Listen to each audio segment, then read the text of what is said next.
I'm allergic to my own talk. I'm skin is both. Okay. We're ready? So we'll get out of the way. Okay. No problem. We serve when we stand away.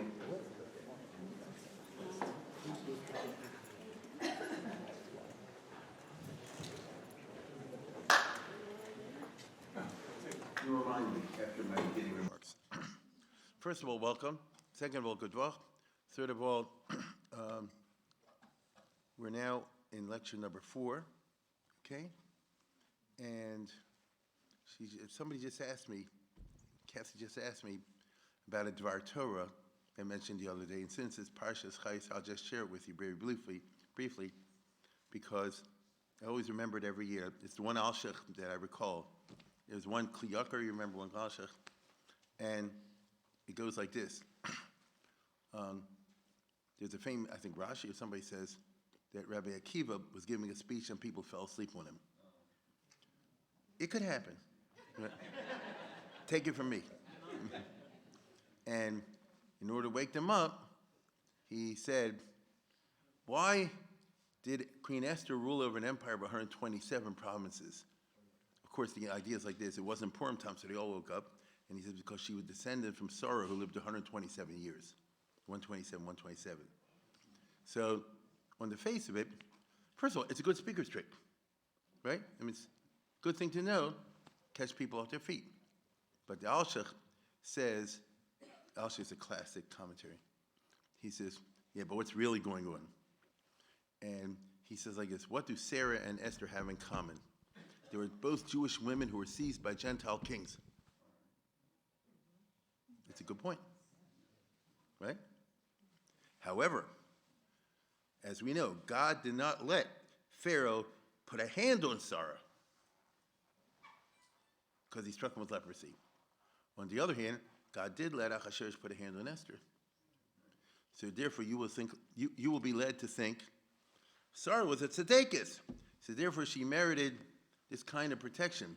Esther, on the other hand, what can I tell you? Wrong. That's why 127. She was just as blameless as Sarah. The only thing is, circumstances required that she had to undergo this suffering. Okay? That's the word. Okay. Now, it's a good Alshech, isn't it? It's a nice word. It's better than a lot of Dvar Torahs you hear. Oh, the Alshech is a classic. He's a classic. Okay, so I was about to say, I forgot what I was going to say, but I better not do that. We're now in the 2024-2025 lecture series, which is called A New Century But No Peace, the State of Israel and the Jewish People, 2000 to 2004. Okay? We're now in lecture number 4, which is Waging War Against Terrorism, the Era of George W. Bush. I may have crossed a few title lines here today, but it doesn't matter.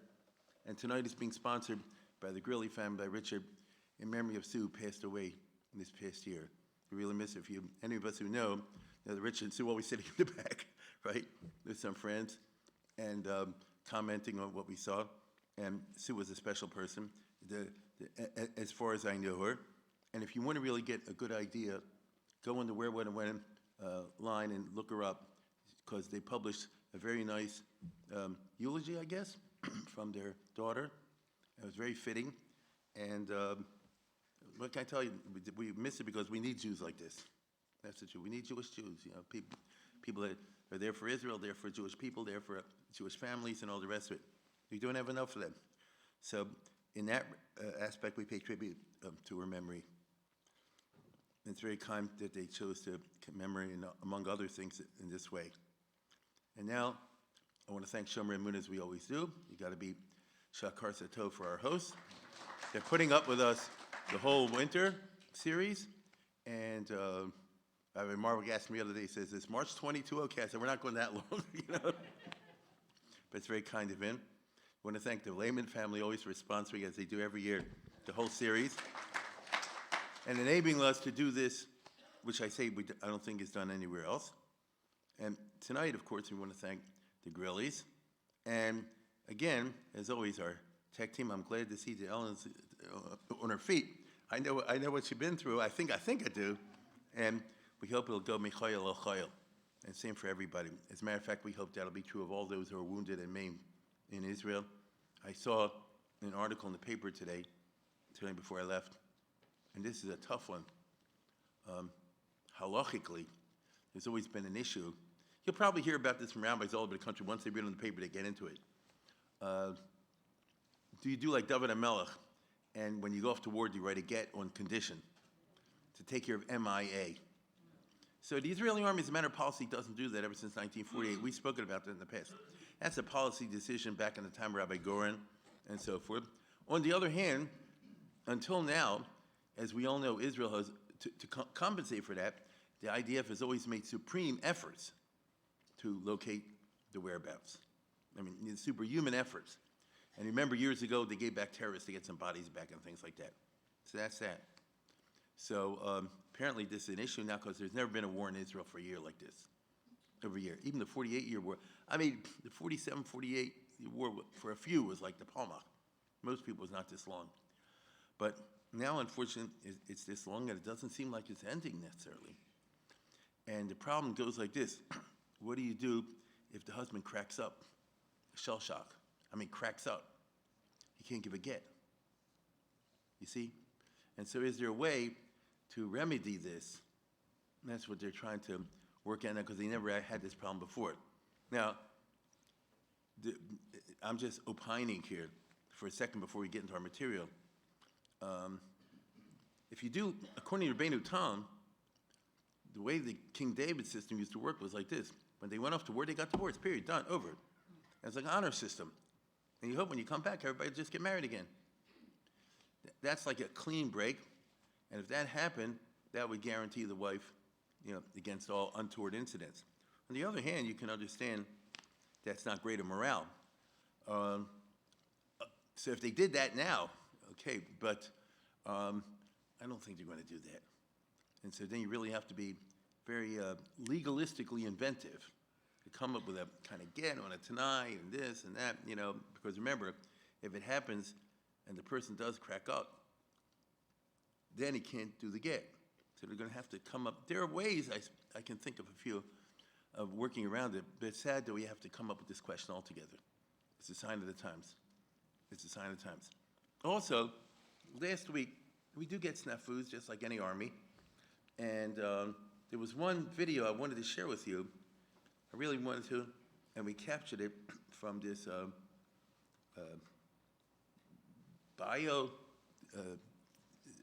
not a docudrama, it's real, that I saw on Chaiflix about Ariel Sharon.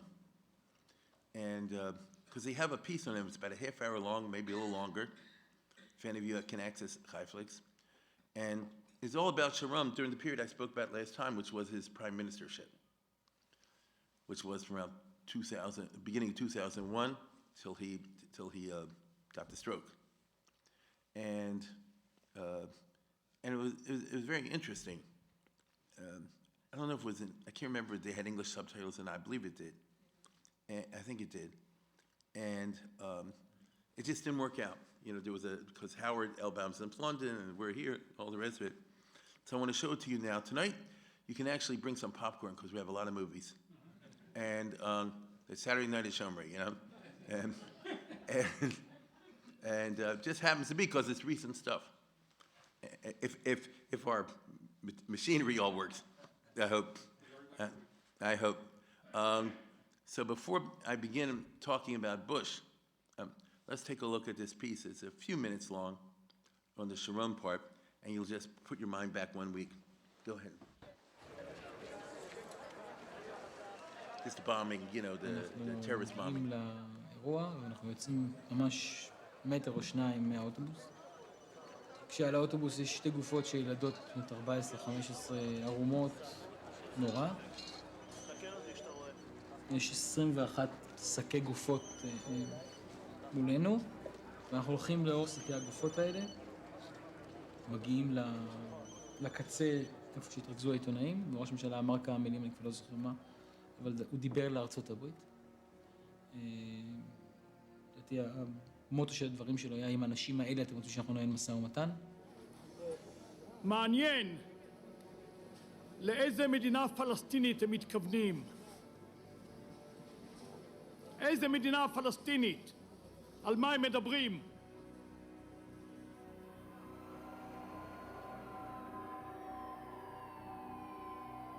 החשיבה עד אז הייתה שבסך הכל, לאורך כל מלחמות ישראל, הקשות והמוטרפות שהיו, בנינו פה מדינה. פה פעם ראשונה בא סוג מכות, שזה מכה את הציבור בתוך המדינה, נשים וילדים, ותחושת חוסר אונים שאנחנו לא מסוגלים להגן על האזרחים. הגענו לפסגות של 2002, זו הייתה שנה עם 450 הרוגים. נורא, מספרים נוראים. במונחים של אנגליה, של צרפת, זה 9,000 הרוגים בשלוש שנים. במונחים של ארצות הברית זה קרוב ל-50,000 הרוגים. בליל הסדר האחרון, בעודי יושב עם בני משפחתי, הגיעה אליי הידיעה המרה על הטבח הנורא שנערך ביושבי הסדר בנתניה. פיגוע נורא, פיגוע קשה מכל הבחינות. קודם כל מספר ההרוגים, הפיגוע עם מספר ההרוגים הגבוה ביותר, 29 הרוגים, למעלה מ100 פצועים, זה המשפחות, במלון עצמו, בליל הסדר. לא היה שום פיגוע קשה כמו פיגוע מלון פארק לאורך כל האינתיפאדה עד היום. מאותו יום לאריק ירד מסך שחור מול העיניים בכל מה שקשור לבניית תוכנית על זה שהפלסטינים יעשו, וזהו זה.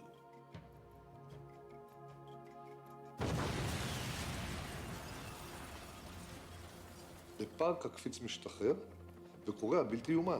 שנתיים קודם הייתי אומר לך שצה"ל יכבוש את כל הערים הפלסטיניות, ודחפורים דיניינים יחרסמו בלשכה של ערפאת חדר אחרי חדר, כשהוא בפנים, וכל העולם ייתן לנו גיבוי ותמיכה, אז אף אחד לא היה מאמין. אבל הפירות של המדיניות היו שיכולנו להפעיל את הכוח בלי שאף אחד יעצור אותנו.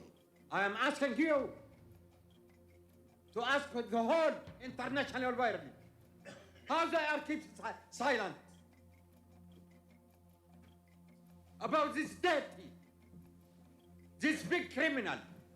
ערפאת נראה שהוא הולך לחיות לנצח, תמיד אני זוכר את הבדיקות הרפואיות שהיינו יודעים, רואים את, נגיד, הבדיקות הרפואיות שלו, תיק הרפואי, מצב בריאותו, הבן אדם לא מתכוון למות זאת אומרת, כי אמרו לו, מה אתה תהרוג אותו? בסוף הוא ימות.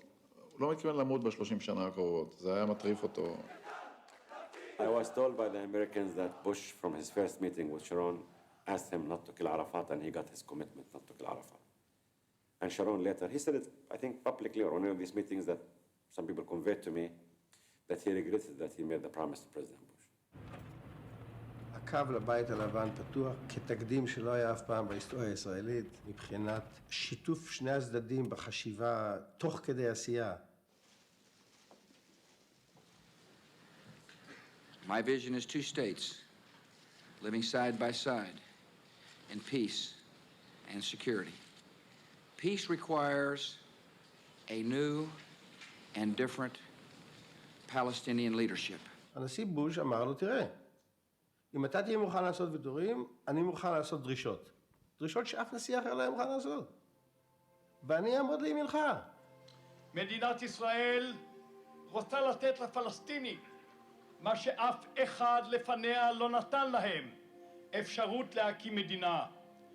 לא הטורקים, לא האנגלים, לא המצרים ולא הירדנים נתנו להם אפשרות כזאת. When the leader of Likud, Ariel Sharon, known to be someone who believed in the importance of the land to the Israeli people, said, I too believe in a two-state solution, and there had to be painful compromises.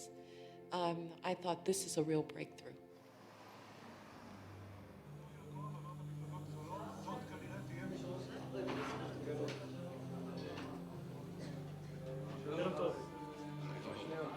רבותיי, הנה הכותרות של המדגם, ניצחון רציני, ממשי ומהותי לליכוד, מפלה לשמאל, הליכוד 36 מנדטים,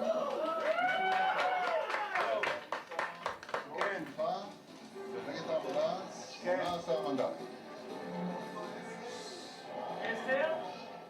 מאז קום המדינה הליכוד יוצר פער חסר תקדים מעל מפלגת העבודה. יש לאריאל שרון, יש לו ממשלה לאומית צרה של למעלה מ-70 מנדטים. העם אמר את עמדתו בצורה מוחלטת.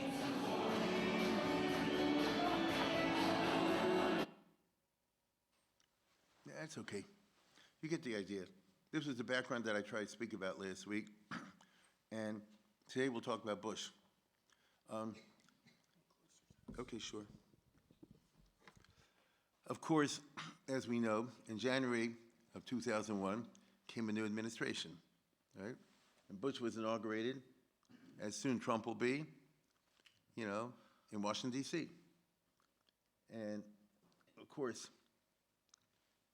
he takes the oath of office and all that business, and nobody knew what exactly it's going to be. On the one hand, the Bush family is always close with Saudi Arabia, business-wise. On the other hand, he said, and he's pro-Israel, and he said that he's in favor of a, let's put it this way, a vigorous foreign policy asserting American power. Well, not exactly. He actually said that we want a more gentle foreign policy, and that Clinton had gotten too much into this. Okay, so it's very unclear which way this is going to go. Right off the bat, Bush, if you recall, really proved disappointing, as all the presidents have since 2001, because every one of them doubled the debt. Doubled the debt. Look what it was in 2001. It was close to $6 trillion, and when Bush left office, it was at 10. And Obama, when he left office, it was 20. Right? I don't know. I know it's like 35 and 36 now. So between Trump and Biden, they jacked it up again. So they're literally doubling it all the time. It's like a drunken sailor. So that didn't work. As we know, Bush did fight 2 wars in his first term, if you recall. First of all, there was the Afghanistan war against al-Qaeda, right? And that's where we saw the Bush team emerge, with, Cheney and Rumsfeld and all these other guys that I think we remember. And number 2, he fought an Iraq war against Saddam Hussein and his regime. Now, this leads me a minute to talk about this conceptually. How do countries fight wars? There are several options. One set of options goes like this. Do you fight wars with allies, or do you do it by yourself? Okay? The United States in World War I and World War II famously fought with allies. That's why Roosevelt is kissing up to Stalin, correct?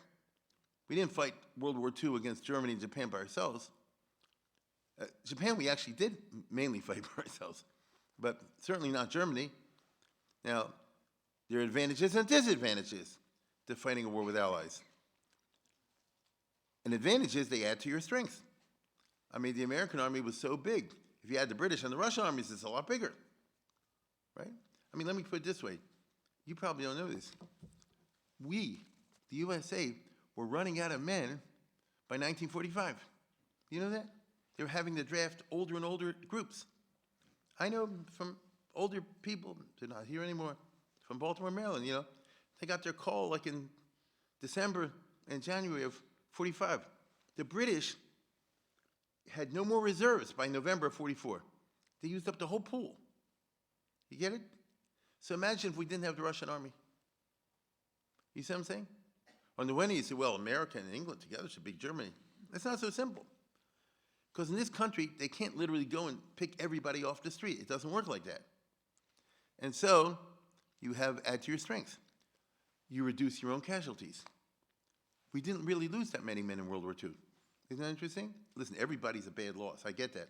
But relatively speaking, I think the U.S. casualties total of Japan and Germany, less than 500,000 killed. Because 20 million Russians took it on the chin, and they took the brunt of the casualties. I mean, Stalin hated that and all the rest of it, but that's how Roosevelt pulled it off. He planned to do it to us, but we did it to him. So there are advantages to fighting with allies. And it's tricky to make a great allied army composed of different armies function properly. It usually doesn't work. If you can pull it off, then it's amazing. So Eisenhower, and if you know your British history, the Duke of Marlborough, Churchill's ancestor, commanded allied armies composed of many elements, right? in World War II, it wasn't only Americans. You had the British, the Australians, the French, I don't know, a whole bunch of other groups, correct, fighting with us. And they were able to coordinate it. You know, Patton went here, Montgomery went there. They were able to close around this way. The downside, though, is you have to accommodate the Allies, even if you don't wish to. And it may end up putting you in a bad position, maybe worse than you planned. That's what happened when we kissed up to Stalin. We ended up having to give him half of Europe. And Russia was in a position to threaten us after World War II in a way that nobody was able to threaten us before World War II.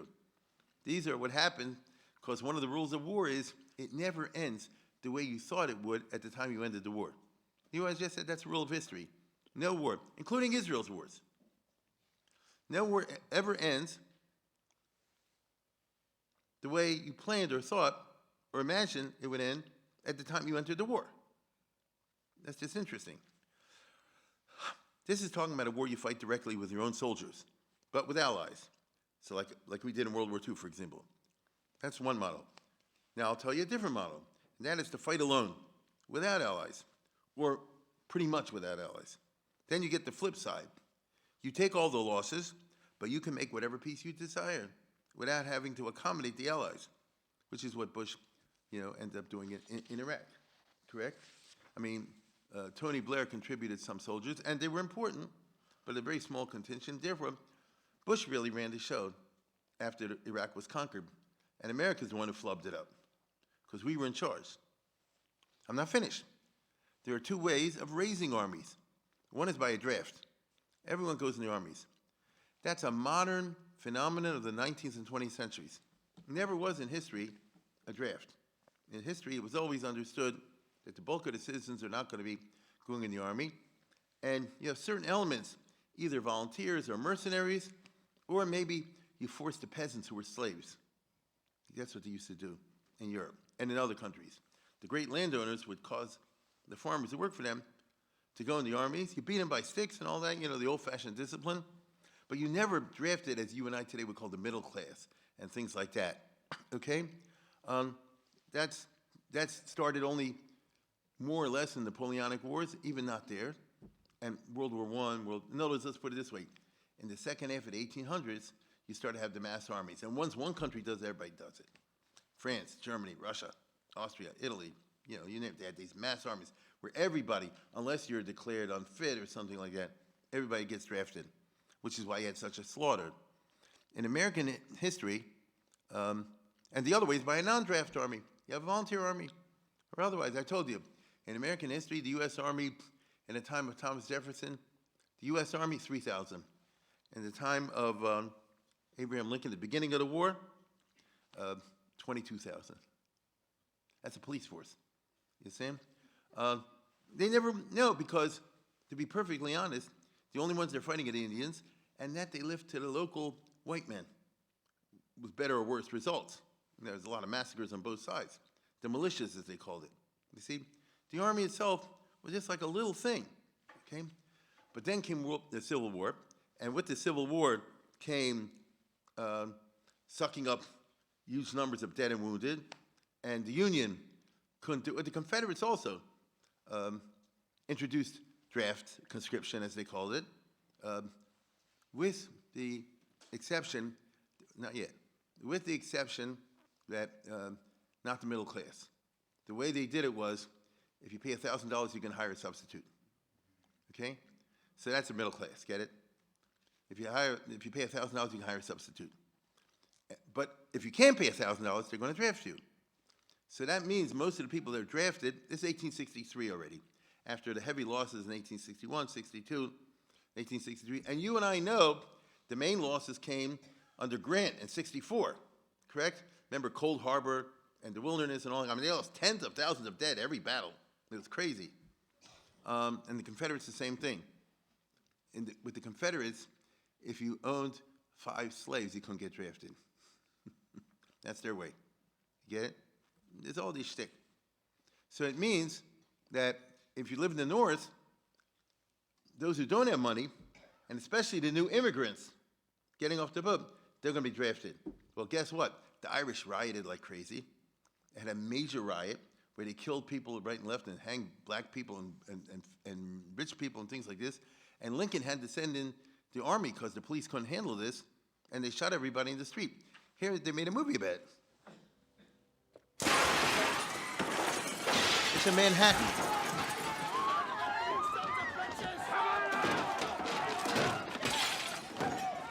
Upstairs. Get the women upstairs.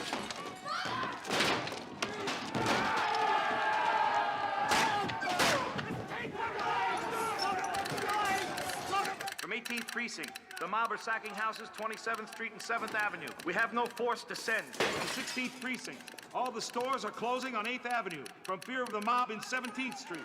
Show us what you've got, you cowardly bastards! From 4th, the rioters are attacking colored boarding houses, robbing them, and setting them on fire. From 21st, the mob have just broken open gun store on 3rd Avenue and are arming. Manhattan.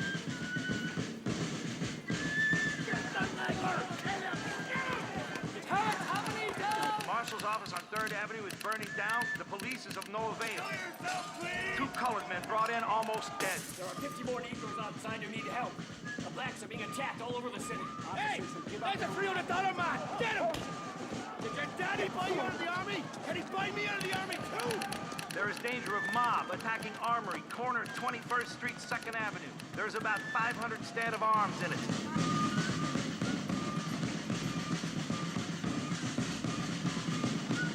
The line is dead. They're trying to cut all the wires. From 1st, riot at Pier 4, North River. They have killed Negroes there. A crowd is here and are going to destroy this station. This is this country. Get him back! Get him back! From 18th Precinct, the mob have attacked the Armory, 2nd Avenue, 21st Street. There is danger of firing the building. All 300 police wounded or unaccounted for. Find the military and send it From 20th, send 100 men to disperse mob assailing Mayor Updike's house. Building corner 33rd Street, 2nd Avenue, set on fire by the mob. Barnum's American Museum on fire. And so, show the next one.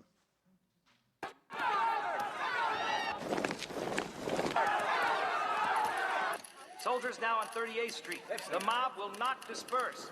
What are your orders? What are your orders? Come. Keep your side. Steady now, steady. Let's stick together. All right. Troop! Halt! Present! Arms! Hold fast there! Hold fast there! I order you to disperse!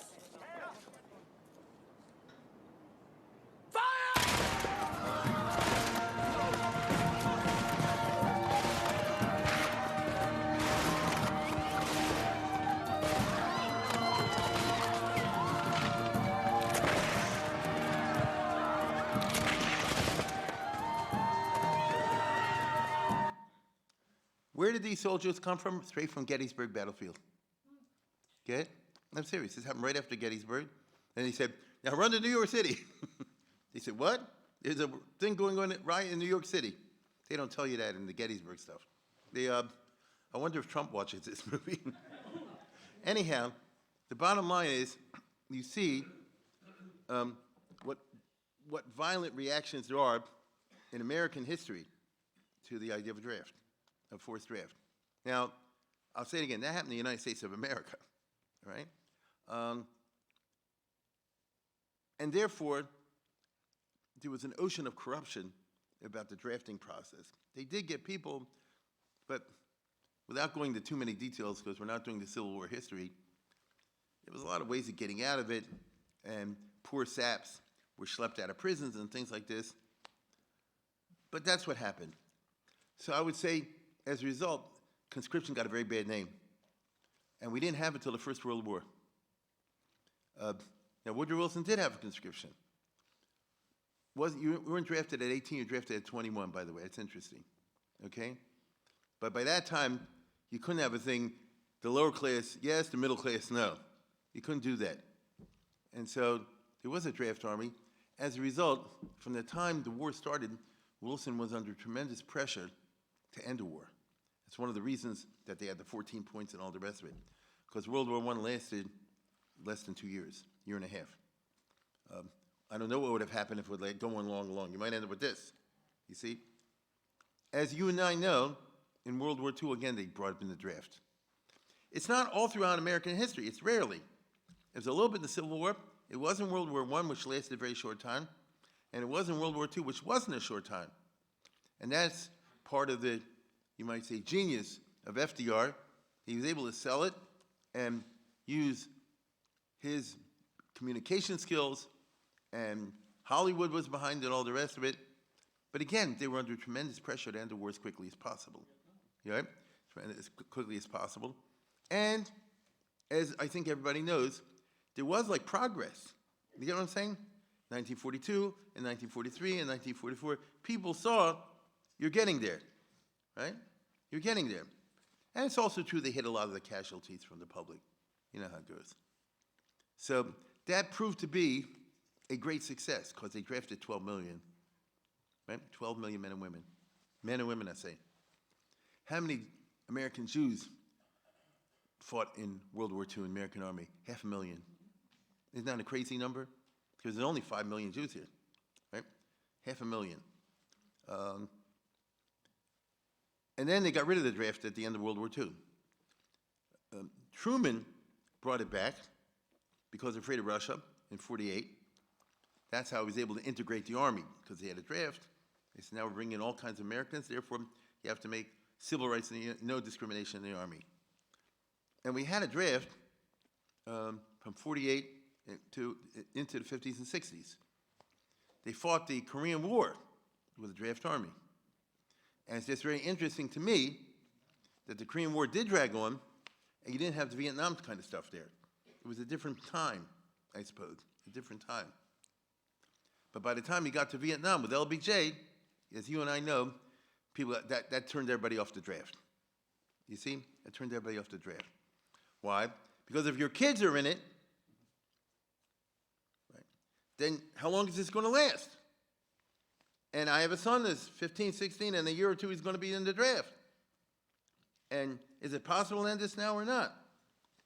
And since they also drafted the middle class, and even the upper middle class, so they're the ones who freaked out and did the Vietnam demonstrations. It wasn't really against the war, it was against the draft.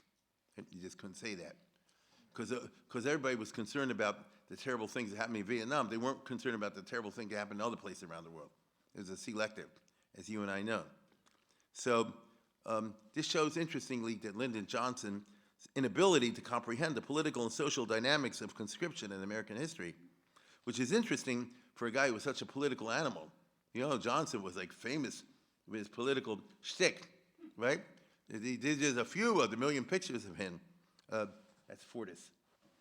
But anyhow, but he didn't get it because they were weaned on World War II. And in World War II, we had a draft and it worked. And he didn't understand what I just told you. Now, listen, I'm talking from hindsight. That's what historians do, so we get to beat up on dead people. I mean, it's true. But looking back, you see all the difference in the world between the way they conducted World War II, which was new, get to the end, versus Vietnam, in which there could be no end, because they couldn't invade North Vietnam. You see? They didn't want to set up World War III. And so the result was that you had all these riots, as we all remember, or have read about. I think many of us are able to remember that. But was it anti-war, anti-draft? The reason I say it is the demonstrations ended when Nixon abolished the draft. Okay? Which was 72. The end of 72. End of first term. They brought the war to, from then on, it's a volunteer army. Once it's a volunteer army, you're not up for, you don't have to look where your draft number is. All of a sudden, the same people that were outraged and everything else went back to finishing their colleges and getting their MDs, their PhDs, their JDs, and all the rest of it. Okay? And ever since then, in American history, since then, we have no draft. Okay? So every president since Nixon kind of realized what I just told you. And every once in a while, some fool will say, let's bring back the draft. Can you imagine in the America of today, with all the different groups out there at each other's throats, how you have an army of draftees This one's a Jew, this one's an Arab, this one's a Mexican, this one's a this one's a that. This one wants to kill the whole platoon. You understand? How would you do that? Let alone the gender issues. I mean, I'm not even going there. So all the wars since Vietnam, and we have had conflicts in this country since 1973. We have. They've been fought with non-draft military. That's the point I want to get across. And because it's a non-draft military, there are no mass protests, because the middle class has not felt personally threatened. So whenever you've had a conflict, look, I'll give you an example. When they had the Schwarzkopf War, there were some demonstrators and peaceniks and things like that. There were. Nobody paid attention to them. Maybe it was on the news a little bit. It's garnished, right? They're bombing people in Iraq and all this other stuff in Kuwait. Yeah, but it's not on my personal space. If somebody wants to be in the army, God bless him, God bless her. Right? As a matter of fact, because it's a volunteer army, after they've finished trashing all the soldiers, which was a poison result of the Vietnam War, remember, they looked down on the soldiers, ever since then, the position of the soldier, the person who's in the military, has gone up, right? Because you're doing it instead of me. Nobody wants to say it. I've been a number of times in airports, and maybe you have. I remember this very distinctly from during the Iraq War. You know, we go get on a plane, they say, first comes the uniformed military. Everybody got up and cheered them. And I said, the Vietnam era is over. You get it? And by the way, you should cheer them. Right? You should cheer. You say, thank you for your service to the country. There's no question about it. But why aren't you in the military? You see? So this has allowed presidents to go to war without risking giant protests and demonstrations. And that's my point. And nowhere is this going to be more true, in my opinion, than in George Bush Jr. That we had a long series of wars, low level, in Iraq and Afghanistan, and there wasn't a big protest and schmotest about it. And yes, they reported in the news this and this and this, and it is tragic, and there's no question about it. And maybe you know people, I know one or two, that were hurt and wounded and maimed and this, that, and the other, especially by these roadside bomb business. I mean, from Baltimore, Maryland. But there's no big schmigil about it. But there's another set of nuances to war, and they're reflected in the two wars that were fought in the Bush administration, one in Afghanistan, one in Iraq. Now, we're interested in this tonight, how it's going to affect the Israel angle, okay? Imperial powers, if they're wise, do not so much themselves fight. They get others to do the fighting for them, okay? If you're smart. Great Britain used to do this a lot. Let me put it this way. The British, off the top of my mind, how did the British fight the Japanese and reconquer Burma under General Slim? They had what they called the 14th Army, which is close to 1 million men, 800,000 men, something like that. 2 divisions were British. The rest were India, Pakistan, Africa, Nepal, Australia. You get what I'm saying? Now, I guess they had reasons to help liberate Burma from the Japanese, I understand. But here what's going on. They're not your own people. The other people doing the fighting for you, or with you. The French have also been great, in World War I especially, to use the veldt of African soldiers from the Cameroon and places like that, and the Germans always complaining, you see? As a matter of fact, the Southerners in the Civil War used to complain, Lincoln is flooding us with Irishmen and Germans, because they drafted a ton of them in the Union Army. There were whole divisions just of Germans. There were German-speaking American generals. In other words, they were Germans who came to this country and fought in the Union Army in Civil War. If you look it up, General Osterwald and Carl Schurz, there's a whole bunch of them. So that's getting someone else to do your stuff for you. That way, all you lose is money and not men. You get it? Again, if you know British history, they were famous for doing this in the 16th, 17th, 1800s. How did the British fight Napoleon? They always financed the others. You get it? How did Russia fight Napoleon? Gave him all the money. Austria 5 times was supplied by Britain with the money, because Britain had the money, and so on and so forth. At the end, the Duke of Wellington, again, commanding a little British, but a lot of Portuguese and Dutch and then others. That's who fought the Battle of Waterloo. That's a certain way. And the truth of the matter is, that's what Stalin did against us in Korean War, when we fought the Korean War. And we lost a lot of men, 37,000 dead. Who were we fighting? The Chinese, North Koreans. Who were they fighting for Stalin? You get it? They were fighting for the communists. Russia didn't lose a man. Russia gave planes and tanks and stuff like that. They didn't lose anybody. He played us like a fiddle. That's what happened. This is actually the smartest, most sagacious way of waging war. As you and I know, as we speak, Iran has been fighting a war against Israel exactly in this way. It's very smart of them. It sometimes can get out of hand, and as you know, Israel and Iran have now exchanged direct attacks on each other, but Iran's very, what's the right word, wary about that, because that violates smart imperial military doctrine. Take a look at this, as we all know what's happening. Serious escalation here in the Middle East. Tonight, Iran has launched a barrage of missiles towards Israel on the same day that Israel launched a ground invasion into southern Lebanon against Hezbollah. Well, across Israel just a few hours ago, the sound of sirens were heard. People ran for cover in bomb shelters, and the sight of bright flashes and explosions were seen in the sky. Now, Israel has said that the attack will have consequences. Iran has said that if Israel retaliated, its response would be, in its words, crushing and ruinous. Well, the Israel Defense Forces said around 180 missiles were launched towards Israel this evening. Warning sirens sounded right across the country at around 5:30 UK time, and explosions were heard soon after.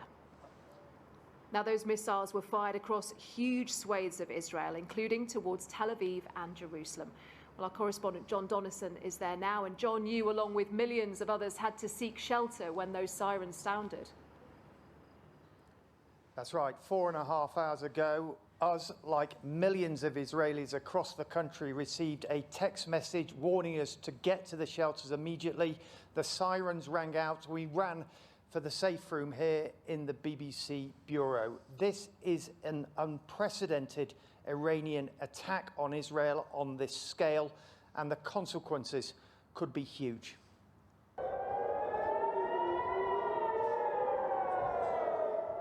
Israel was warned it was coming, but this was Iran's revenge.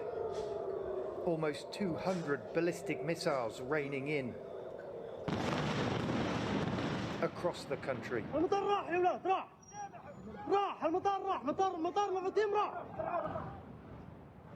Okay, guys, we got to get off the roof. These are coming down right next to us here. As people ran for shelter.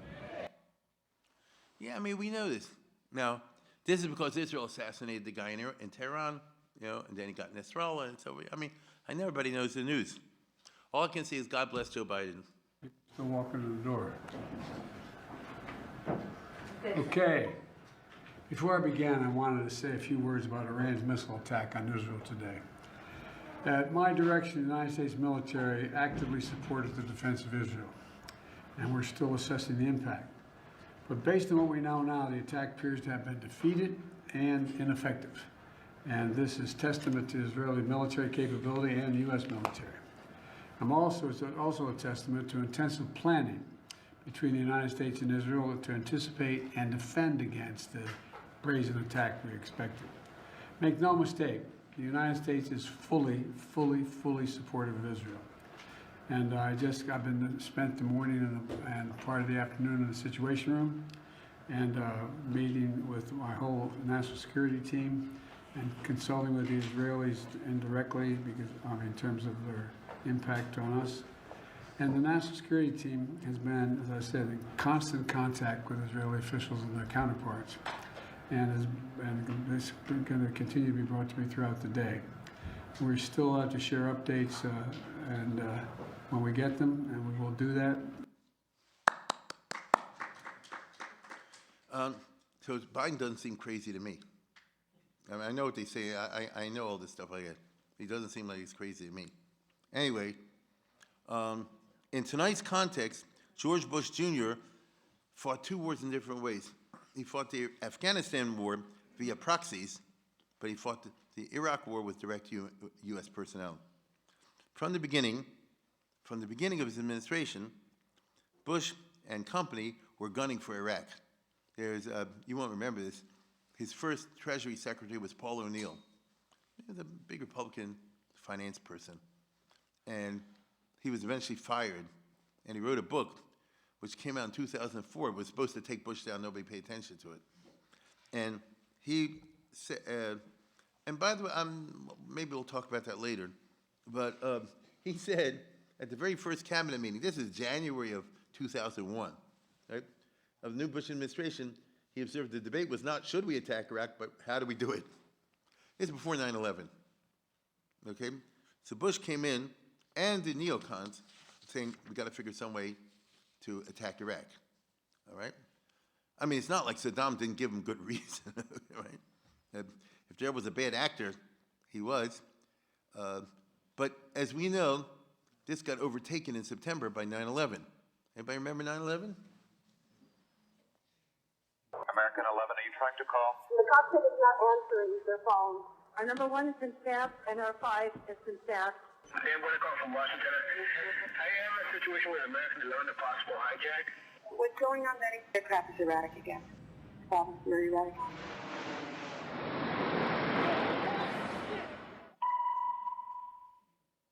Betty, talk to me.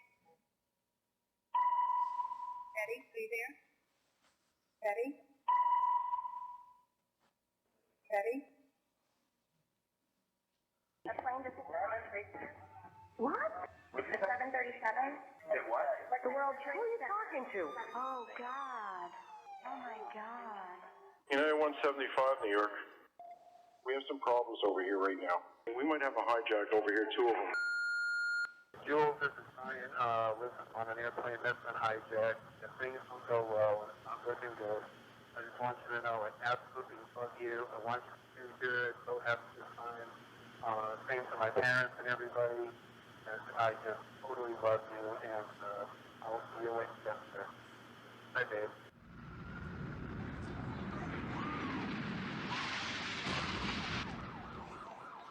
What are those people gonna do? All the elevators are blocked out. Oh my God. So both towers are now.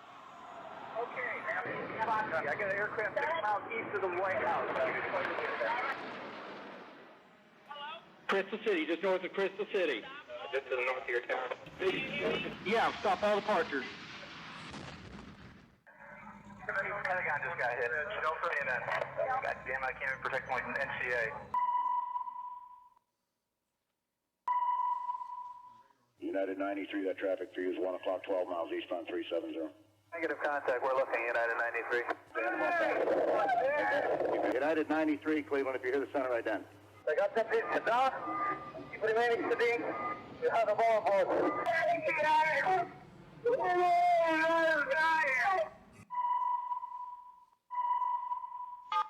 Tuesday, 9:47 a.m.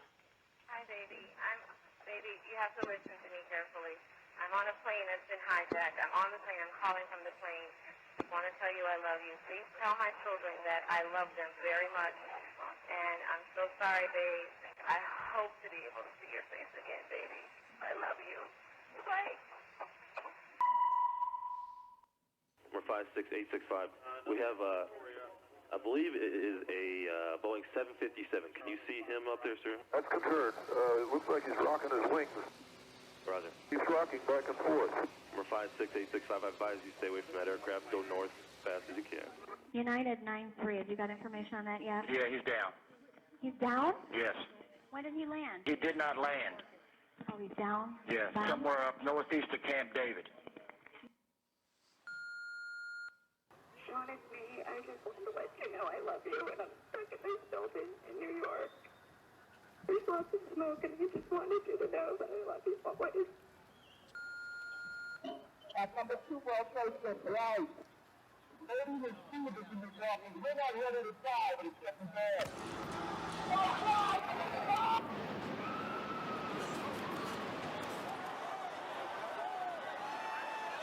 I'm on the 83rd floor. I'm gonna die, aren't I? No. I'm gonna die. Ma'am, say your prayers.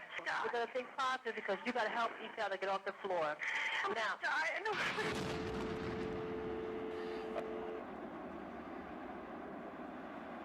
New type of war. That's what it is.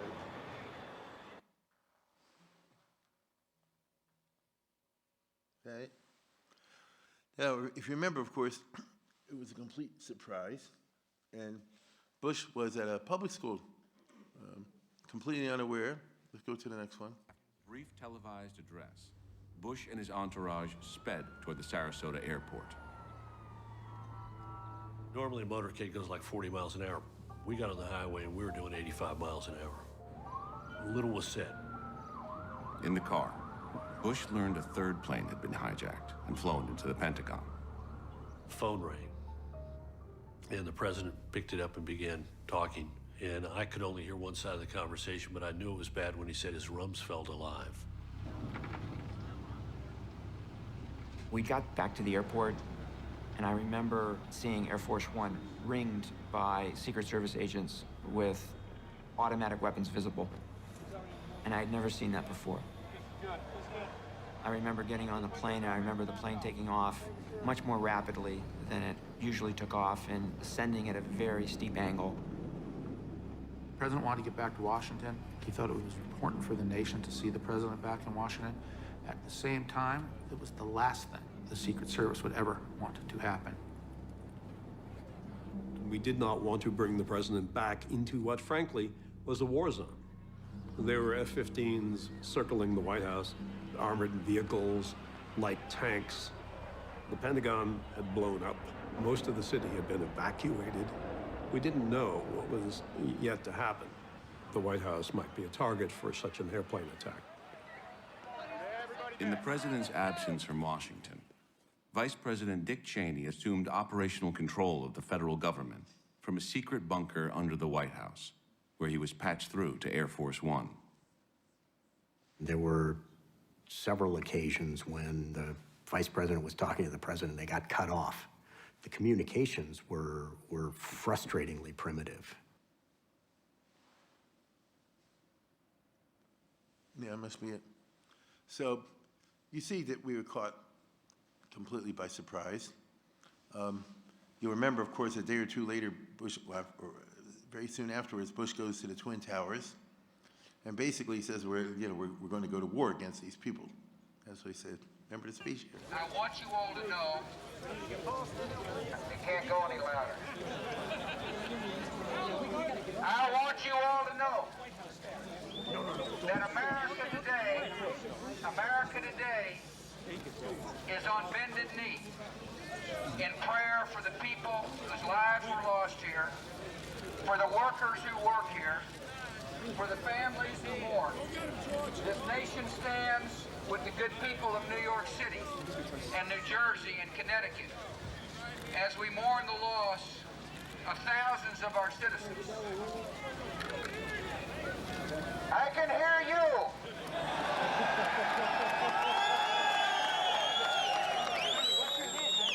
I can hear you. The rest of the world hears you. And the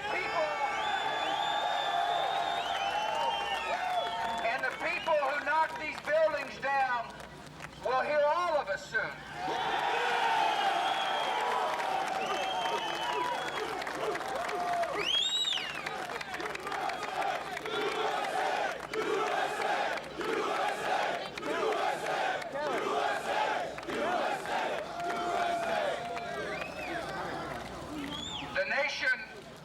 The nation sends its love and compassion to everybody who is here. Thank you for your hard work. Thank you for making the nation proud. And may God bless America.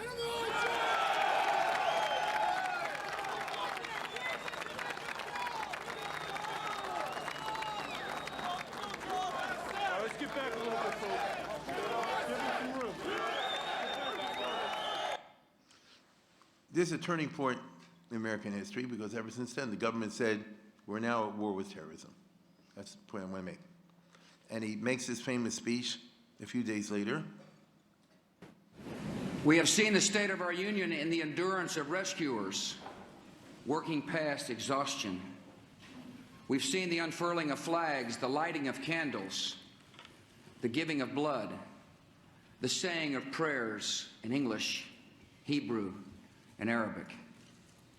We have seen the decency of a loving and giving people who have made the grief of strangers their own. My fellow citizens, for the last 9 days, the entire world has seen for itself the state of our union, and it is strong.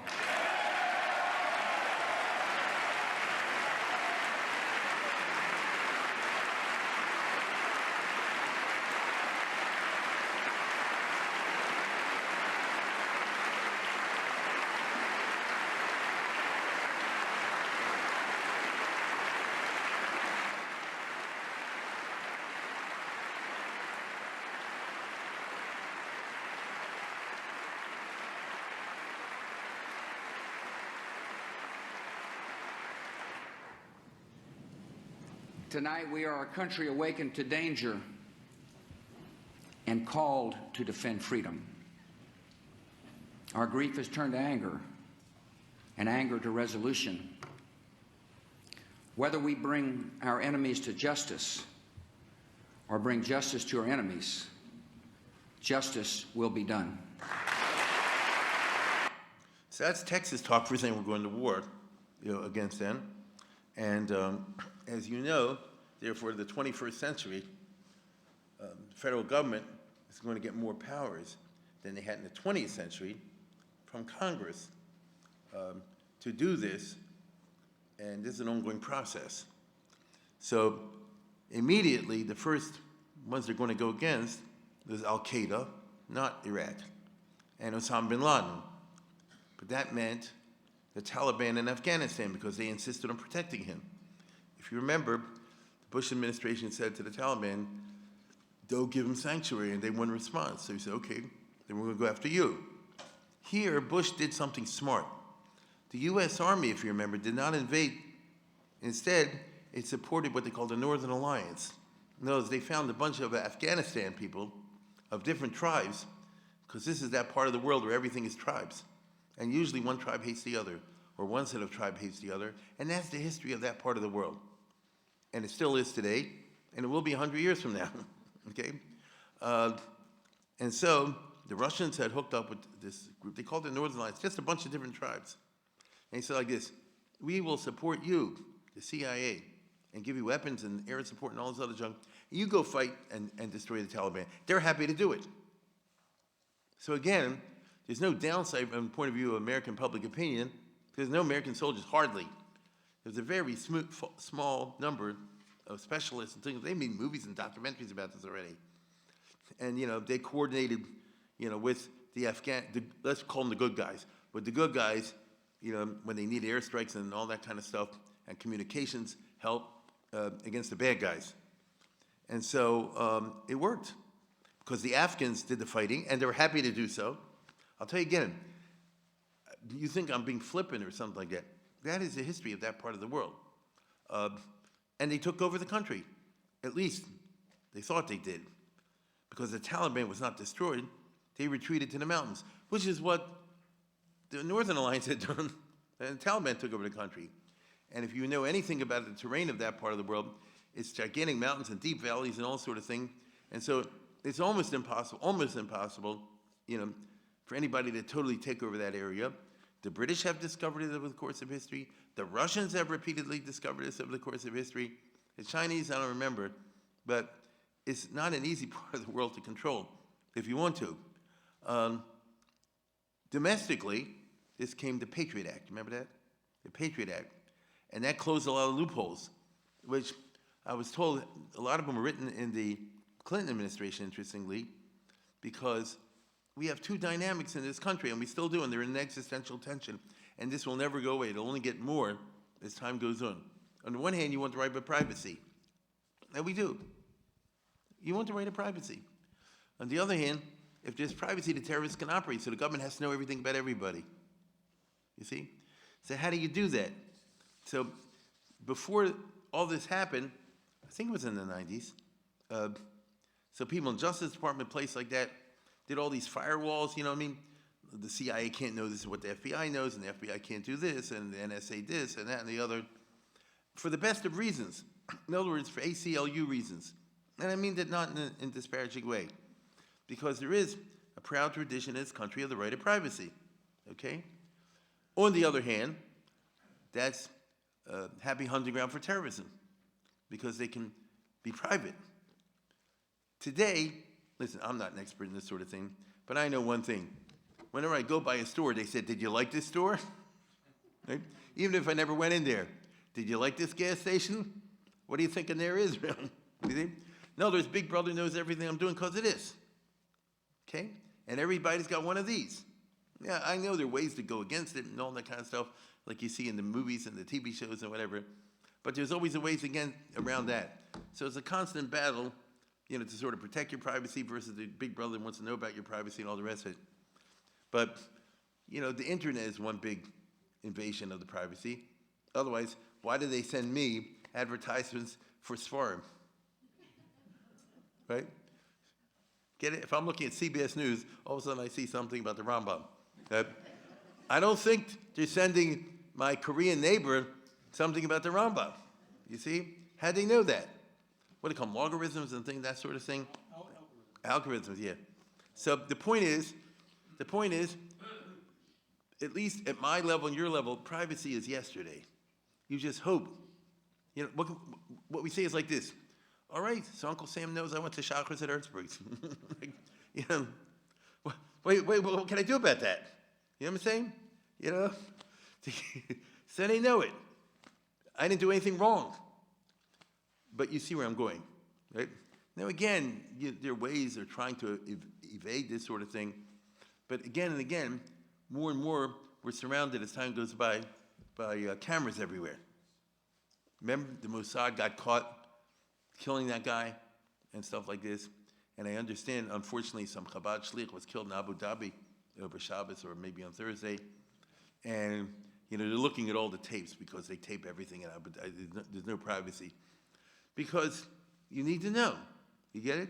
And what you hope for is the boring factor. I don't care about the fact that you read the Reader's Digest. Okay, so what? You know, it does go against the traditional constitutional ideas that people are entitled to their private papers and all the rest of it. Like that. So that was that essentially, I'm breaking down into dumb English, was the Patriot Act. You see, they're going to enable the government to look at this and access to this file and all the data and all the rest of it. So it's a big brother. And if you remember, as a result, Bush established the Department of Homeland Security.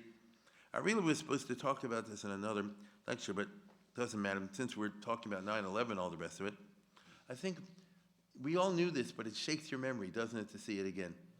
It kind of jars you, even though we lived through it. And, of course, there was a big manhunt for Osama bin Laden, which actually lasted for 11 years, 10 years, actually. They didn't get him until 2011.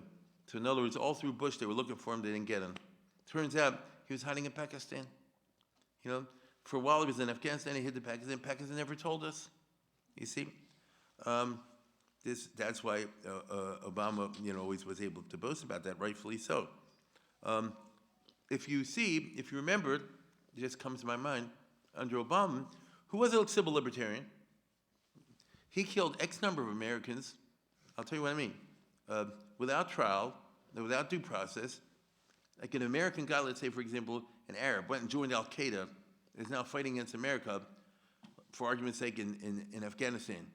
And they found out about him and they hit him with a drone and killed him, right? There were a few civil libertarian groups that wanted to sue Obama because if he's an American citizen, you got to go through the due process. It never came to court because everybody understands it's a war now. They're going to do another one of these 9/11s. We all recall that the big fear was they'll do another one. And all during the Bush time, now we've gotten a little used to it. Maybe we've become a little bit callous. But in Bush time, you're saying, when's the next one happening? And I think there were a few times people tried to cross the border and things like that and set off these sorts of bombs and things of this nature. Yeah. So I'm just saying, these were the big fears. And in American history, not inappropriately, we shift from this to this, from an intense preoccupation with protecting people's privacy and individuality to the opposite, right? That's what happens, usually in wartime, for understandable reasons. You see, Osama bin Laden escaped in the dead of winter of 2001, about 2 months after 9/11, from Afghanistan to Pakistan. We were chasing him all over Afghanistan. We didn't realize he had left. So far, so good. So they took over the country, but then Bush and company, under UN auspices, because the whole world was supporting America in this particular regard. The whole world basically backed us because of 9/11. And everybody said, you can go into Afghanistan, plus you're liberating Afghanistan from these religious fanatics who are torturing women and things like that, which was true. So they sent in forces to westernize Afghanistan, turn it modern and civilized. So indeed, they said the women don't have to wear this, and they have the right to an education. You know, they can end slavery and all kinds of things like that. So this is very politically correct. And in this particular regard, we had allies, so to speak, and we had supporters. We got a little bit too cocky, and we set up U.S. military bases, if you remember over there.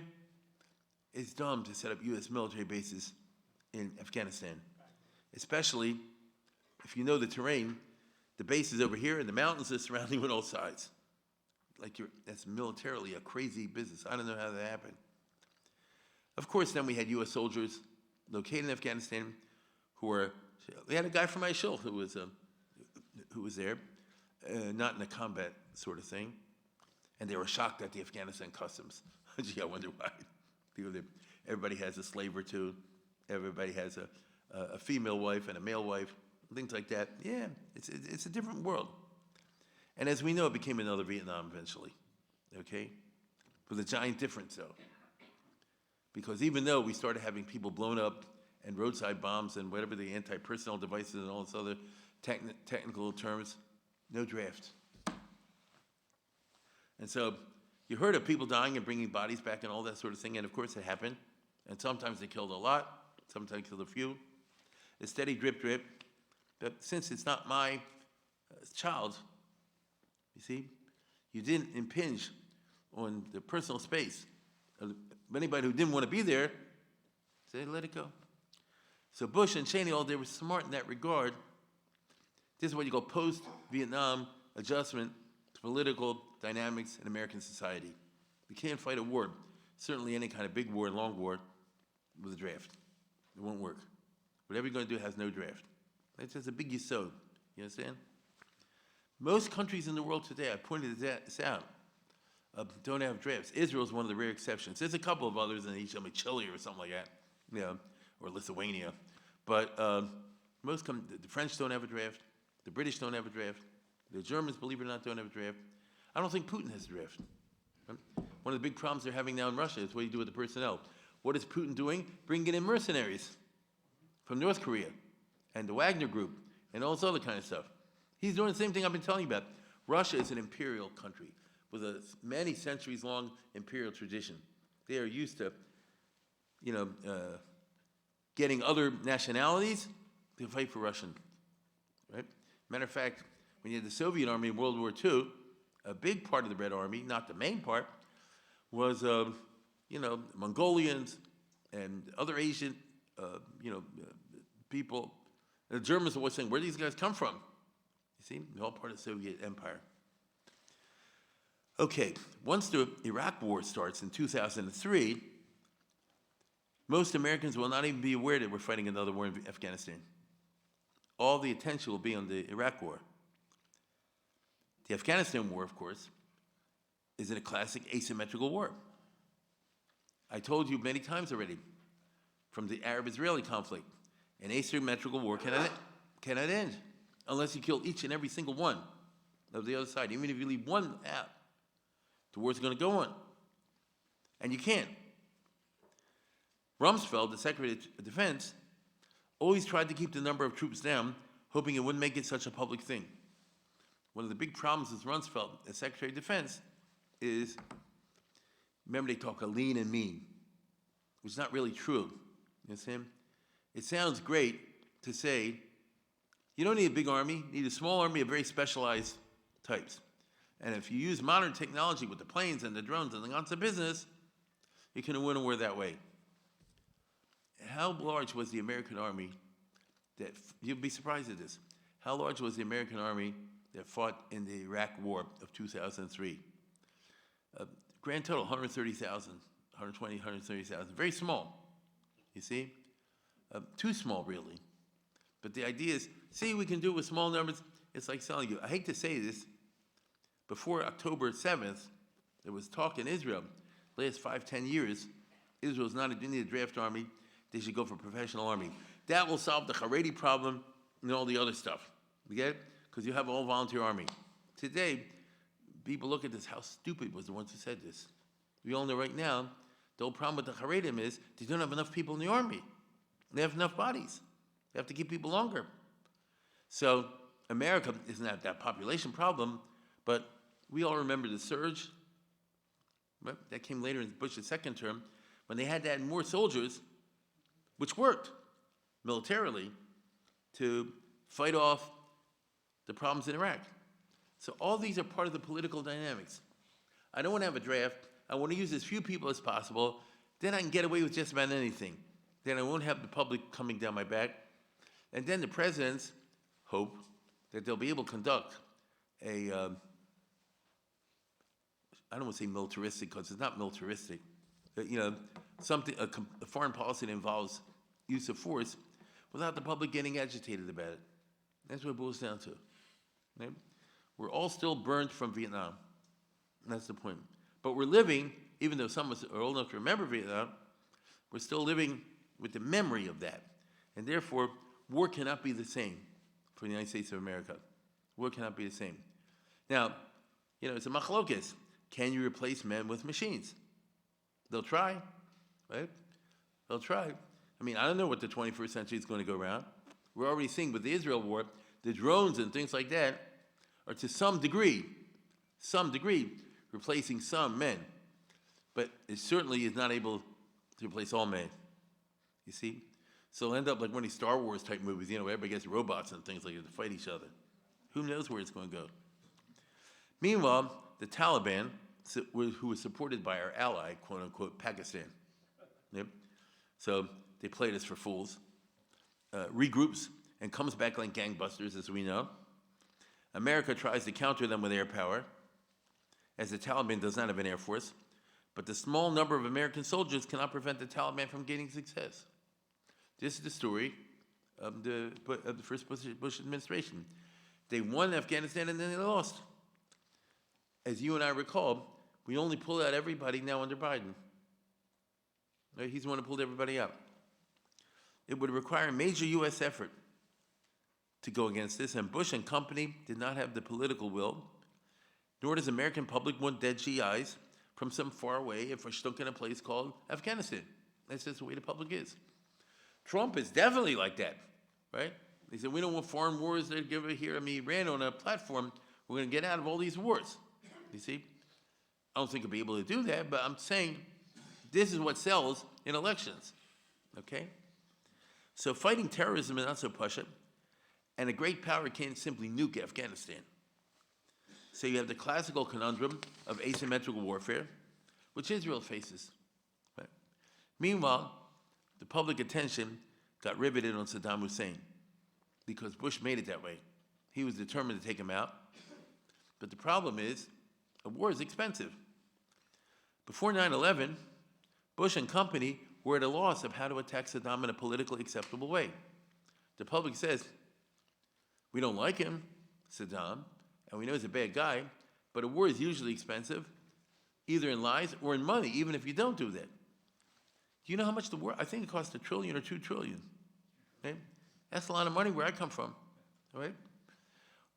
But afterwards, the administration, as we will recall, concentrated on finding two things that would justify an American invasion of Iraq. Number one, they tried to find really hard a connection with 9/11, which simply was not true. Right? Believe it or not, we have multiple sets of Muslim terrorists out there that when it kills. One has nothing to do with the other. And number two, that famous phrase, weapons of mass destruction, because that could threaten us. Okay? Weapons of mass destruction. Now, Saddam hurt himself by gassing the Kurds. Remember that? He poison gassed the Kurds, his own people, right? So that showed, that he really did. That showed, and that enabled Bush and everybody to say, correctly so, this guy's like Hitler. I mean, he poison gassed whole villages, okay? Let me tell you something. When the war, I forgot to say this, when the war broke out, as we shall see, it led to an insurgency, the U.S. was caught off guard, and they didn't know how to fight it. And they had to buy all the copies of an old book from 1920 or 21, something like that, from General Aylmer Haldane. I know you never heard of him. General Aylmer Haldane, who was a famous British general in the First World War. And he was the commander of the British Army in Iraq when they had an insurgency there. And they had the exact same fighting thing. This tribe was over here, and we had to cross the river here, and had this problem over here, and so on and so forth. The British had the same problem in 1921. It cost a lot of money to suppress the insurrection. So they used poison gas. I'm talking Winston Churchill, who was the Secretary of War. They had British planes, because it's still 1920. It wasn't against the international law yet. That came a couple years later, Geneva Convention.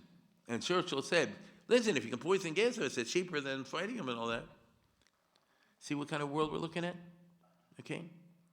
The only reason they don't do it to Israel is because they're afraid Israel will do it to them. This is how it goes. So Saddam showed what kind of a guy he was. You and I know today, now here's tricky. The truth was Saddam did not have an active program of placing atomic bombs at that time, but he was waiting for the pressure to relax before he resumed. Ever since Israel, in 1981, blew up his atomic reactor under Menachem Begin, he was trying, as secretly as he could, to reconstitute this one so simple, okay? And go after it again, because Saddam's big plan was one day to get an A-bomb and use it in Israel. Bush argued he's going to make 2 A-bombs and use one on us. This was the argument of the Bush administration, which is really a neocon argument. Let's put it this way. They really were worried about what he would do to Israel. That's true. It's a fact. And he was the type of guy, he says, even if they take out Baghdad, if I take out Tel Aviv, it's worth it. He was that type of guy. We all worry, chas v'chalila, Iran shouldn't be like that today. You know, those guys are nuts over there, some of them. Some are and some aren't. Look what a terrible calculus we're talking about over here. Welcome to the 21st century. We all thought the future would be better than the past. Okay? And so, at the time we're talking about, in 2003, Bush and company were determined to take Saddam down. When it became clear he couldn't be taken out by a coup, they decided to invade. Especially, by the way, after the midterm elections, if anybody remembers this, in 2002, Bush is interesting. People had a lot of contempt for him, right? Because he couldn't say nuclear and things like that. Yeah, I mean, nobody claimed he was the smartest guy that ever was in the White House, but he wasn't the dumbest. So look at this. He won the 2000 election. The Republicans increased their majority in both houses in the 2002 election. They increased it again in the 2004 election, and then they took a big hit in the 2006 election. You know what I'm saying? So if you increase your numbers, the party in the White House, in the midterm election, you're pretty politically strong. That meant, I remember there were senators who said, we're going to impeach you, and then they got kicked out of office in 2002. So he was feeling his oats, okay? And he said, we can do this. Now, Bush Sr., the father, had fought Saddam in the context of the Kuwait invasion. Okay, so that's a clear violation of UN law. And Bush Sr. and Baker had gotten UN approval and the support of a wide coalition. I think we remember this, right? Remember the famous scene where Bush says, we're going to get Saddam, this will not stand? This will not stand. This will not stand, this aggression against Kuwait. That was like, it went around the world. And he got the UN to support them. But in 2003, by contrast, backed by good midterm elections, Bush said, we're just going to do this on our own. He couldn't get a coalition. He basically got England, right? And I think Poland sent a few men, and maybe Lithuania. I'm serious, that's what you're talking about, okay? So have no fear, Lithuania's here, So there was a lot of opposition. If you remember, many people said this is all a neocon plot to help Israel. It's interesting, because Israel certainly was a big beneficiary, maybe the biggest, but a very big beneficiary of the destruction of Saddam Hussein and the introduction of chaos into Iraq. Of the Arab countries, Egypt had peace with Israel, Jordan had peace with Israel. Syria was going through its own civil war, remember? Right? They're falling apart. And Iraq was the big, powerful one, although they've been degraded by the Bush Senior invasion. And now, if you destroy Saddam Hussein, destroy him, I said, you pull apart his government, which they did, and you introduce a completely different situation in Iraq, hopefully, you get a different and democratic Iraq, and they'll make peace with Israel too. So you're telling me this country should go to war to help Israel. What does that sound like? You see? So this was always the big trick, how to sell this. Secretary of State Colin Powell opposed the invasion of Iraq, but he played along, accepting the evidence of the U.S. intelligence community, although later he said he was fooled. So if you remember, he went to the United Nations, and he said, this is real information over here. Right? And we have proof, evidence, that he's got A-bombs. But the CIA analysts and all the others had been pressured by Cheney and Rumsfeld and the others, and I'm not in the intelligence business. There may be some people in this audience that are, and I'll tell you, such a thing as being pressured from your bosses to produce this kind of analysis or another kind of analysis. That's what happens when you have a political situation. And so Bush eventually got his congressional resolution, which is in effect a heter to go to war, which is remarkable. That's because of the midterm elections that he won. The midterm elections in November of 2002. The war starts in March of 2003. Let's just get the timeline straight, right? And as a result, you had the month-long war. So what happened? In 2003 was the first stage of the Iraq War. Invasion began in March. See, it's right after the midterm elections, which over a month, it lasted over a month, 26 days of major combat operations, which the U.S. forces, UN, we got England, Australia, and Poland. Well, that's a big one, right? And the Republic of Iraq, fighting Iraq. 22 days after the first day invasion, they captured Baghdad, and by 9th April, 6th long lay of Baghdad. Early stage ended. Bush said the end of major operations, and they put in what they call the CPA, the American administration. First of several transitional governments, until they had the elections in January 2005, and then until they remained there until 2011. They sent 160,000 troops total into Iraq, which lasted over here. 130, that's it, was American, 45 British, 2,000 Australian, and 200 Polish, right, commandos, and 36 other countries, etc. So in other words, it was a small, relatively short war. Again, I told you, with modern times, there's a deadline, the clock is ticking, so to speak. And we all remember the iconic situation where they take down. Everyone's focus fell on the statue of Saddam. Will you bring this statue down? The Americans brought in a tank recovery vehicle. One over-exuberant Marine couldn't resist a bit of flag-waving patriotism first. The stars and stripes were taken down and replaced by the Iraqi flag. Then the moment of history. Saddam's regime could finally be said to be at an end. There it goes. There it goes.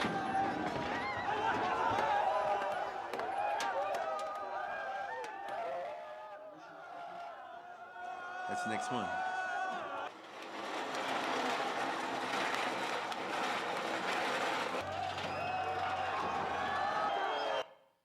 And Bush, of course, got cocky, right? We all remember when he flew in the airplane. Remember this?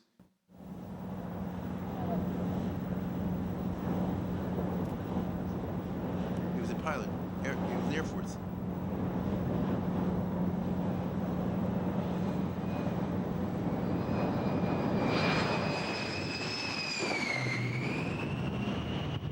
That's the president. Recovery complete.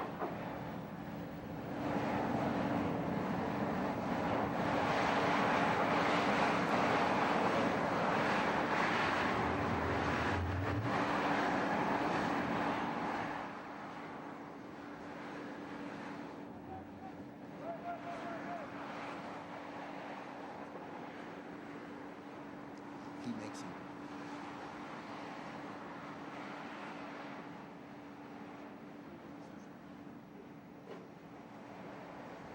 We'll see.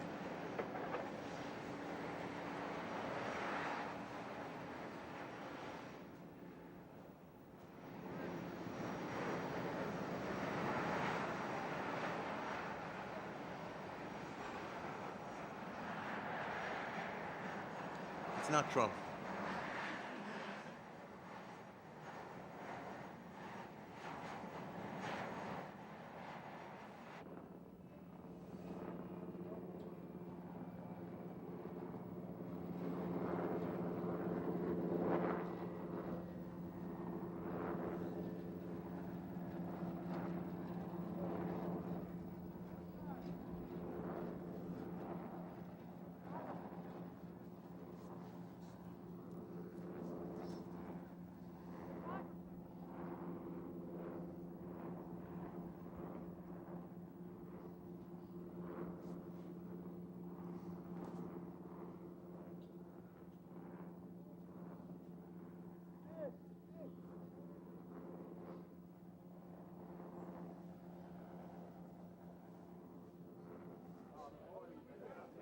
Then he gets dressed.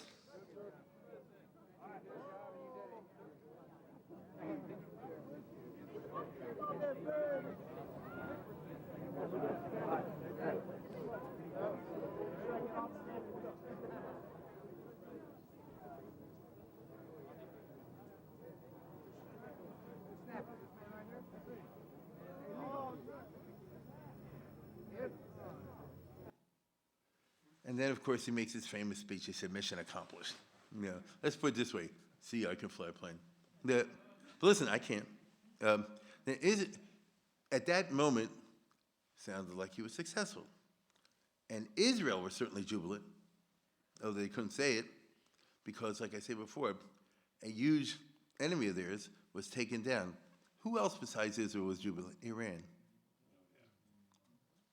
See the complicated nature of the Middle East? Okay? Now, it wasn't so push it. Once you're in there, how do you get out? Remember what Colin Powell famously said, you break it, you own it, right? You break Iran, now you own it. And it turns out that there was no plan. That's the weird part. Turns out there's no plan. Washington, D.C. had no idea. I mean, it's really remarkable of the complexities of Iran. Look, there's 75 Shvatim. Nobody knows this. It's public knowledge. 75 tribes. And by the way, this set hates that set, and they've been fighting each other for years. I mean, centuries, right? The neocons smugly assumed they could do to Iraq what America had done in 1945 to Germany and Japan after unconditional surrender, right? After all, we transformed them into flourishing and prosperous democracies. This is true. You go back to the era of Truman and Marshall and MacArthur and all that sort of thing. But Germany and Japan are very different than 75 tribes, okay? 75 with different religious things and ethnic things. Germany and Japan had genuine constitutional traditions and a single national identity. People don't know this. Do you know all during World War II, this will sound funny, all during World War II, Japan had an elected parliament that ran the country. Now the military was given, complete, because the parliament gave it to them. It wasn't the emperor was a dictator. There was a constitutional government called the Diet, okay? Now, not Germany. I'm just trying to tell you that these countries had long-standing, stable institutions, and in Germany, they've been disrupted, but they had been stable until then, okay? These two countries, Germany and Japan, had industrial potential, which simply needed to be restarted. And even then it wasn't easy, but it worked. The Americans, and this is the Truman years and Eisenhower years, the Americans were very wise in how they treated the Germans and Japanese in terms of the occupation, which is why, my friends, there are still American bases, military bases, in Germany and Japan in 2024, and they don't want them to leave. Get it? Trump might close them down, I'm serious. The Japanese still want the American bases in Japan. Was it called Stugi or something like that? And in Germany, still have in Frankfurt, right? That's weird. A country usually doesn't want a foreign power having bases in their own country. But they want American bases here, which means we did something right. You understand? And if you know, it's a whole parsha. If you know, the Americans never said when they were reconciled, you have to do this and the other. They talked, they persuaded, they argued. And sometimes they gave in, sometimes they didn't. Everything was in rational discourse. It's a very interesting story. You understand? They advised. They didn't order. People think of MacArthur, just like a blockhead or, military fool or something like that. MacArthur was a genius in peace. It was about Chachman and about Cheshman. We took over Japan, unconditional surrender, correct? Unconditional surrender. And that means the whole Japan was under control of the U.S. Army and really was under control of MacArthur. That's what happened. But he said from the very beginning, we got to go about this right. There's a movie, this is a movie I'm going to show you, that's true. They made a Gregory Peck. But you'll see that MacArthur said, we got to do this right, and we have to help the Japanese improve their own country, because we don't want our occupation to be a failure. You understand? And the truth of the matter is, we did do this right. Well, take a look. This is right after they land in Japan and the country's wrecked by the A-bomb and the other bombing and all the rest of it. It's a movie, it's based on true.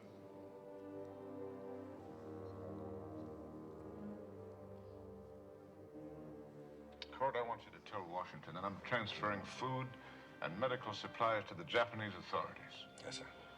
The next priority is to get those men home, get them to work rebuilding this country. I don't know. In terms of communication, transport, industrial plant, there isn't any country. Well, we'll have to build a new one. New Japan with new ideas, but preserving the best of the old. Yes, sir.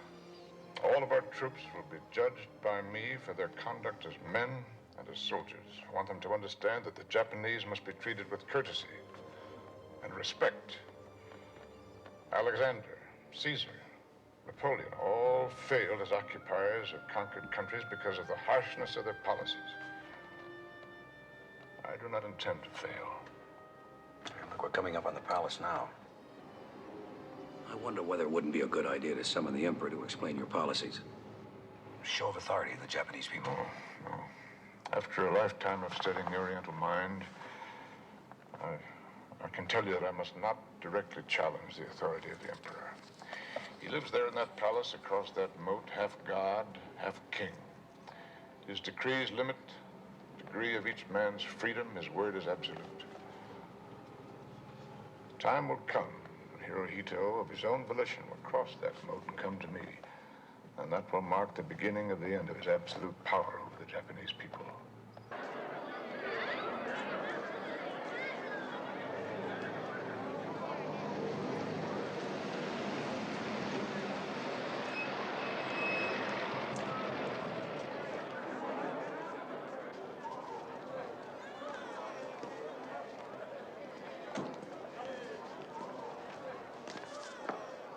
Good morning, sir. Good morning, Court. Morning, gentlemen. I've been going over these additional suggestions from the State Department on the occupation. I have to work them in with our own task force recommendations. General Marquette, what's happening with land reform? The landowners are having difficulty with their tenant farmers. Oh, they are. Well, I don't want to ever hear the word tenant farmer again. I want these privileged landowners stripped of their holdings who will break up these great estates. Yes, sir, They've been squeezing the farmers dry far too long. But, sir, they're very strong. Are they strong? They may not be as strong as they think. And the right-wing industrialists, now they are the fellows who led this country to ruin. I want them expunged. Expunged, sir? Don't you think that you All might in the best possible legal language, of course. I want to see a labor movement take root. Labor movement? That's right. The workers must have a strong voice in the means of production. General, pardon me, but this reminds me somewhat of, well, it's like... Like what? Like the New Deal. Ah, well, this is Japan, not America. But considering her fascist past, it might be good to move her just a little left of center, don't you agree? Yes, sir. Of course, we wouldn't call it the New Deal. No, sir. Now, Japanese women. What about them? They must be given the vote. The men are not going to like that. Well, neither did our men at first. General, I'm sorry, but I still think it's too much to expect a feudal country like Japan to swallow a whole new constitution in one go. Their cabinet will never go for it. The old cabinet wouldn't. But we've yet to hear from the new prime minister. And may I congratulate you on your appointment, Mr. It's a radical. This did not happen in Iraq. That's my point. You understand? With Japan, you're talking about this, they got a new cabinet, prime minister. Like I said before, they didn't go for the women's thing so quickly. They went, but little by little, they did. And after they did, they said, oh, you did us a favor. Right? Years ago, I told you, there's actually a Jewish lady on his staff, Betty Sirota, that came up with all that. Right? And there's statues to her now. You follow? The neocons saw this movie, this was from the 1970s, and said, we can do this in Iraq. No, you can't. Not with 75 tribes and a Muslim culture, which is, going in a completely different direction. And what can I tell you? Germany even adopted a pragmatic parliamentary system, and the Germans had culture. I know Hitler came along, I get that, but anti-parliamentary fascism had been discredited by World War II, right? Hitler left the country all bombed out, as you know. Iraq was so different in its past. It was an artificial creation of the British, and not an organically sound one. Iraq was created by a woman, the British Lawrence of Arabia, Gertrude Bell. Look her up. There she is. I know you've never heard of her. There's Gertrude Bell. This is the first cabinet that she put for Iraq. And by the way, there's the Jewish finance minister, the secretary of Sassoon Eskel. His house was recently destroyed. He was a big Iraqi Jew and big into banking and all that kind of stuff. And there were Jews in the Iraqi government in the 1920s and 30s, okay, helping Iraq. So that was a different situation. And the Americans fired all the civil servants as soon as they showed up, which they didn't do in Japan and in Germany. As soon as you fire all the civil servants, everybody becomes your enemies, right? Iran was just chortling. This is great. And Iran and Israel, as I told you, are beneficiaries of the war. And the Arabs, to the Arabs, instead of looking like we freed the Iraqi people from a tyranny, it was viewed as a Christian invasion of a Muslim country, with eventually 1 million civilian casualties. So what did we get for invading Iran? Today, in 2024, did the Iraqis say, oh, America did us a favor by getting... No, the Americans were terrible. They launched an invasion which killed 1 million of our people. What about Saddam? Oh, that was good, but the rest of it was all bad, you see? And today, well, we'll see. Plus, Muslim fighters pour in from all over the world to fight asymmetrical war against the GIs, and they're not trained for this, the GIs. As for any new Iraqi government, it'll be opposed by all the other tribes, and you'll have a constant wave down till today of assassinations, bombing, and general terrorism. I tell you, it always tickles me. Sometimes I drive through, and you'll hear, a big bomb went off in Baghdad today and killed 45 people. Nobody even notices it, because you see it's just, part of what goes on over there, right? And so we're back to square one in 2024. Iraq recently legislated, today, that if anyone says anything positive about Israel, they're chayiv misa. That's a law that was passed in the last couple months. You know what I said? If you say anything positive about Israel, it's a death penalty, all right? So Israel didn't gain. Bush said, well, we killed Saddam, right? The war will go on, as we all know, through Bush's 2 terms. But since there was no draft, there was no big public protest. But it discredited the neocons, and therefore indirectly, it discredited the strongly right-wing pro-Israel Jews. When Bush and Cheney endorsed Kamala, I'm talking about the recent election, you know that, right? I mean, George Bush is still alive. Cheney's still alive. It didn't do any good. Adirabba. It just helped Trump say, see, all the warmongers are in favor of Kamala. Biden, in his bones, is a neocon. That's really who he is, okay? He's a Democrat, I know that. A neoconservative. He views the Cold War as a righteous thing. He views the Muslim terrorism as a terrible thing. And he views Israel as a good guy. We've seen this. We're seeing this as we speak. But it made him unpopular. Okay? It made him unpopular. Trump has campaigned against a neocon foreign policy. He said he's going to pull out support from Ukraine. So far, Trump and Vance have made an exception for Israel. We're against helping foreign countries in wars, all that, with the exception of Israel. That's the way it goes. But can we count on this?